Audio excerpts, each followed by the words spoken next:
Welcome to the dark world of scary stories. A place where every sound is a premonition of the unknown, and every shadow is a step into another dimension. If you're ready to open the door to the scariest secrets, subscribe to the channel and don't forget to hit the bell, because the scariest is yet to come. Turn on the light and let's beg. Cursed Christmas. In a small American town on the western edge of the country, every year they celebrated Christmas without changing their traditions. Snow always covered the streets with a fluffy layer, and the houses were decorated with bright lanterns, creating a warm atmosphere on cold nights. People gathered with their families, exchanged gifts, and laughed until late in the evening. It was a time of joy, rest, and kindness, but Christmas in 1957 was different. When the first snow fell in the town, the residents had already begun preparing for the celebrations. As always, local families decorated Christmas trees, and a large bonfire was lit in the central square for the grand holiday evening. Everything was as usual, but soon strange things began to happen.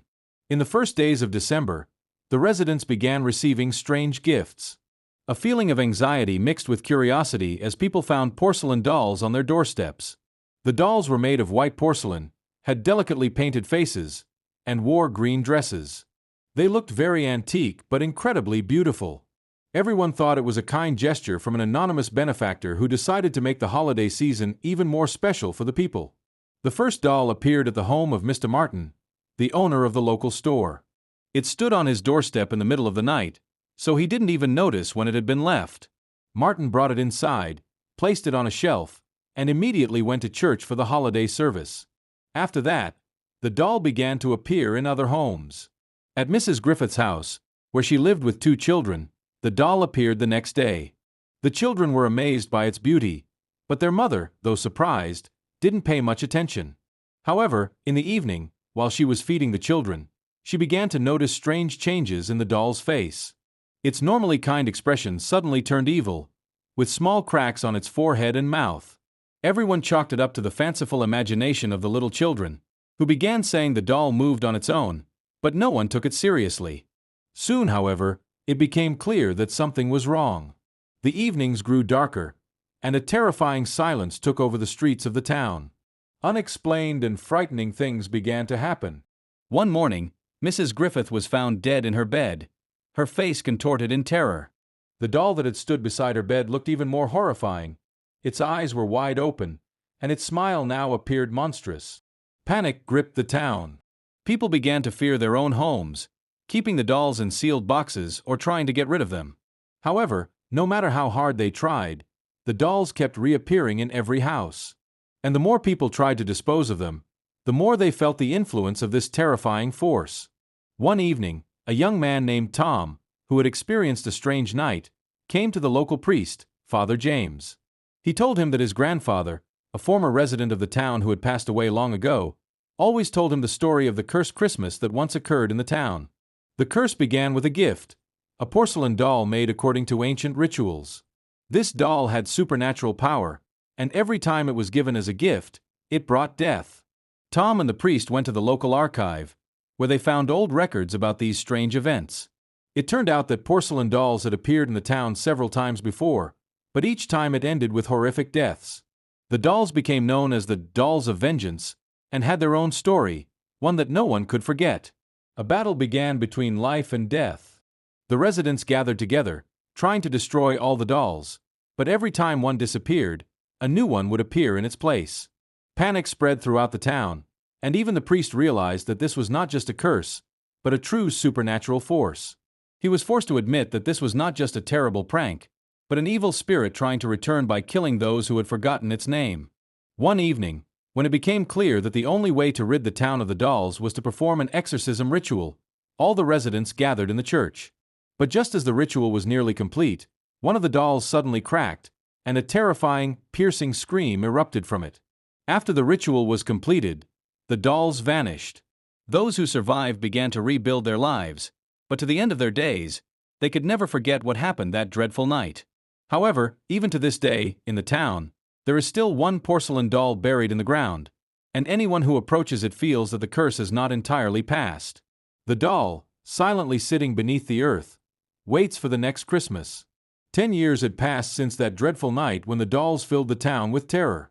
The town had slowly recovered, but not everyone had been able to return to normal life. Some families left their homes, unable to live with the constant fear that it could happen again. Those who stayed became more cautious, especially at Christmas, when it all began. The streets were empty, and only a few lights twinkled on the Christmas trees. People celebrated Christmas, but with fear in their hearts. In the same town lived a young woman named Carol. She had moved here from another city, trying to find peace and start a new life after a tragic loss. She bought an old house on the outskirts of town, once belonging to one of the families who had perished during the cursed Christmas. The house was abandoned, covered in moss, and only over time did she begin to notice strange things happening around her. At night, she would hear light footsteps in the hallways, which disappeared when she tried to follow them. Several times she managed to see dark figures outside her window, but when she opened it, no one was there. Carol didn't feel afraid, as she was used to mystical stories, but everything changed when she discovered an old porcelain doll in one of the cupboards. This wasn't an ordinary doll. It had the same characteristics: green dress, porcelain face that looked almost alive. The doll was one of those that had brought death before. At first, Carol tried to forget about the discovery. She hid the doll in the attic and continued with her life. But every morning when she woke up, the doll was in a different place. First on the table, then on the bed, and even on the threshold of her room. The doll seemed to be watching her, and the more she tried to ignore it, the more its presence grew. One night, when Carol woke up to a strange noise, she saw the doll standing at the foot of her bed, and a smile appeared on its face, so terrifying that Carol felt cold spreading over her skin. The doll was not just a soulless toy. It was part of something greater, darker. Carol decided to take action. She went to the town's librarian, Gregory, an old wise man who was one of the few people who remembered all the details of the terrifying events from the past Christmas. He told her about the ancient curse placed upon the dolls. These dolls were created through an ancient ritual and served as a link between the living and the dead. With each death, the doll gained more power, changing its face and becoming more dangerous. The curse could only be broken when the source of this power was found and destroyed. Gregory told her the only way to get rid of the doll was to find its lineage. He said that the very place where the doll was now kept could point to a key moment that occurred many years ago. If she could find the old records, she could learn who was behind the curse and destroy them. All the traces led to the same place, the abandoned estate on the outskirts of the town, once home to the family that had brought the dolls into the town. The curse was part of a deal they had made with a dark spirit that lived in the area. This spirit was the true creator of the dolls, and it had given them the ability to change faces and kill their owners. It was the true price of forbidden magic. Carol went to the estate, and as she crossed the threshold, she realized something was wrong. All the rooms were empty, and even the air in the house felt heavy, pressing down on her chest. She made her way to the basement, where old family relics had once been kept.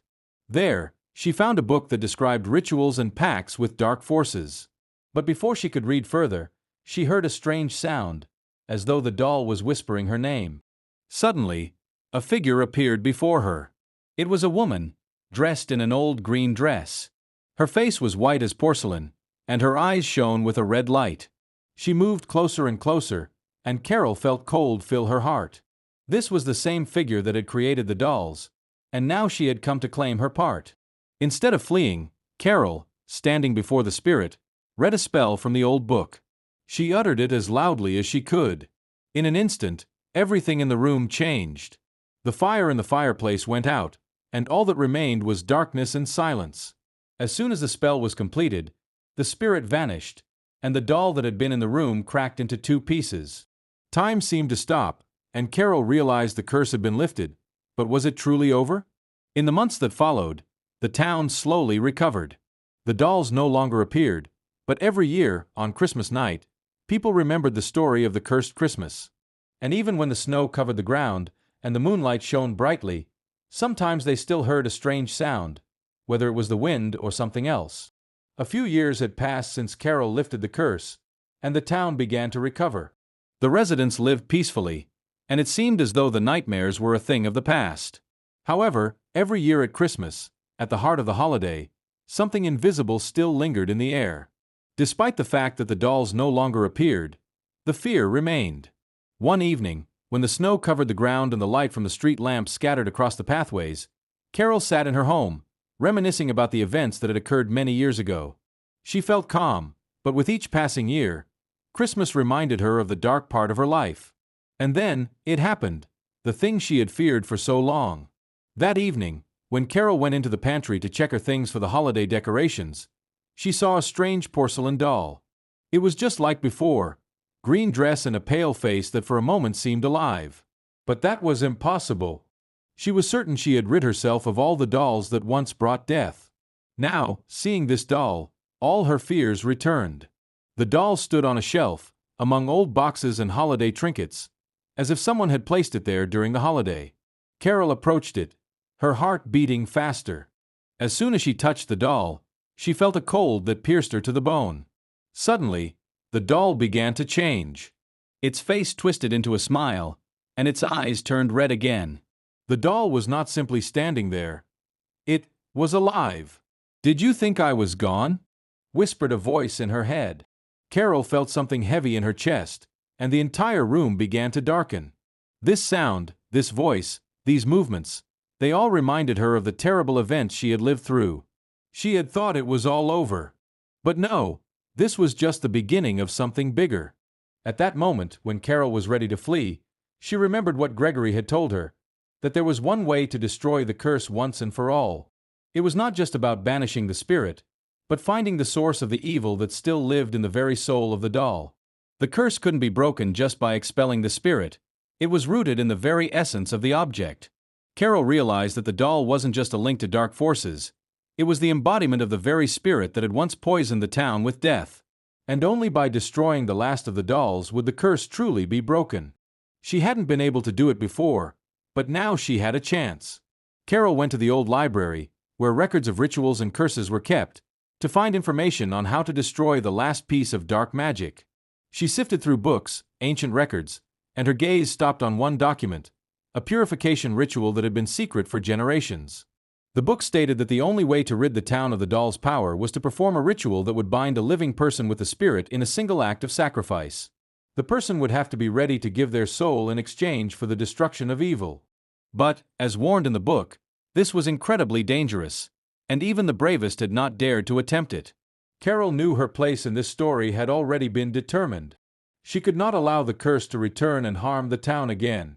And though she felt fear, she made her way to the estate on the outskirts of town. All the clues led her there. As soon as she entered the old house, she saw the doll in the same place where it had all begun. The doll stood on a shelf, its red eyes staring directly at her. But this time, she did not feel terror. She was ready. Using the ritual, Carol touched the doll, and the room filled with black smoke. Suddenly, before her eyes, appeared the spirit, the same dark silhouette that had once claimed this place. It stretched out its hands toward her, and she felt her soul being pulled toward it. But at the last moment, gathering all her strength, she uttered the final words of the incantation. A burst of light exploded throughout the room, and the spirit shattered into 1,000 pieces. The doll cracked into fragments, and its face lost its horrifying smile, becoming ordinary. And then, when everything fell silent, Carol realized the curse was gone for good. She had done what no one else could. The dolls were no longer part of this dark story. But when the next Christmas arrived in the town, people began to notice one unusual thing. All the Christmas trees, adorned with festive lights, looked strange. On them, tiny dolls could be seen, their faces looking familiar. The next Christmas came quietly, without any major disturbances. It seemed the town had finally managed to recover from the terrible events of the past years. But something was wrong. And again, as the first snowflakes began to fall to the ground and people headed out to holiday events, something invisible but very real started to hang in the air. Carol watched from afar, trying to leave her fears behind. She went to the central square of the town, where a massive Christmas tree stood. People gathered around it, celebrating, singing carols, but deep in her heart, Carol felt that this holiday would not be like all the others. That evening, after the festive dinner, when the town sank into darkness, she returned home. At the door, she heard an unusual sound, a quiet, almost inaudible tinkling, as if someone were handling porcelain figurines. She stepped into the room, and her heart stopped. On the table stood a doll, But this was not the one she had destroyed years ago. This doll was different. Its face was even paler, more terrifying, with bloody streaks down the sides, and its red eyes burned. On its lips was not a smile, but a horrific grin that seemed to fill every part of the room. The doll stared at Carol as if it understood her fears. Carol rushed towards it but couldn't bring herself to touch it. As soon as she got close, the doll moved. Every motion, every sound from the porcelain, felt as though it were on the edge of reality. She blinked, and the doll began to change again. It was not just a dreadful gift, it was a dark entity that had returned once more. Tomorrow, the town would wake up to a new Christmas, but no one would know what was really happening. The town would still celebrate, but deep in every heart would be a secret terror. The dolls, unafraid, would stand on Christmas trees, on tables, in every house, waiting for their moment. And when, at night, on the threshold between the world of the living and the dead, the doll would awaken again, Carol would have to make a choice. Would she stand strong once more, or disappear with those who once believed they had rid themselves of the curse?